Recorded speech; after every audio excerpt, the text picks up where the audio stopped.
na gaya muku satin nan sati ne na mangara. Tabbas. Suwa za a ci gaba da mangara a cikin wannan satin kwana hudun nan mun yi jiya ko sai yau sai gobe sai jibi za a ci gaba da mangara yan fashin nasara. Lakurawa. Masu fashin nasara ba. Ka san dama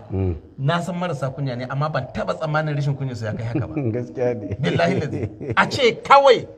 mu haɗa kan al'umma mu jawo hankalin cewa a haɗa kan al'umman musulmi da kiristoci kowa ya addininsa amma mu mutunta juna mu karrama juna mu yi zaman lafiya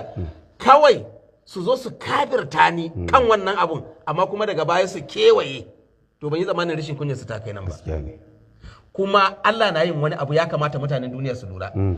duk abun da ka zo ka ƙi shi dan hasada in dai ba dan Allah ka yi abun ba wallahi sai Allah ya jarabce ka zo ka yi wannan abun in dai ka ƙi shi ne dan hasada gaskiya ne bari in buga muku misalai guda uku akan wannan farko akwai zabaya mai kukan ƙarya ba ya zo ya ce Allahumma alaika bi PDP ba yayi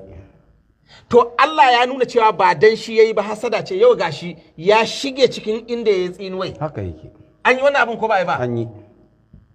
yanzu su wannan kuma da na yi taron kiristoci suka zo suka sa yaransu suka yi ta yi mani kaya na kiristoci ana samun hoton cross da hoton mine ne ana postin dina yau gashi an waye gari da ya zama ba dan Allah suke ba gashi yanzu sun shiga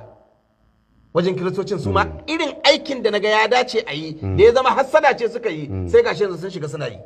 Allah kenan duk abin da ya zama ba dan Allah ka yi shi ba wallahi sai Allah ya jaraba ka da wannan abu to yanzu wannan hotunan da kuka sa yaran ku suka yi ta postawa da cross yanzu ya za ku yi da su waɗannawa duk sanda da aka gansu kunya ce wurin ku ni kuma daraja ce wurina saboda kun karyata ni kan abu kuma yanzu kun dawo kan shi gaskiya ne to yanzu ya za ku yi da wannan hotunan kuma alaran ma bari ka ji a wancan lokacin bayan dawowa ta Jos bari ka ji wani bidiyo bari ka ji wani bidiyo mai ban mamaki saurara ka ji bismillah an je za a tutse ka amnesty international ta ce bata yadda ba kai nasu ne ba da ba a taba ka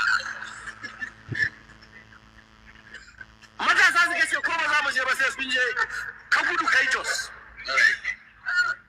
wajen yan uwanka ko bai je ba wajen wa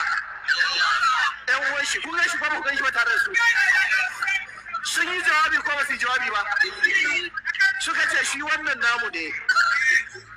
kuma duk musulmai ba malamin da muka yarda da shi sai wannan kuma duk malaman musulmai ƙarya suke faɗa ga mai faɗin gaskiya kuma idan duk malaman musulunci irin wannan ne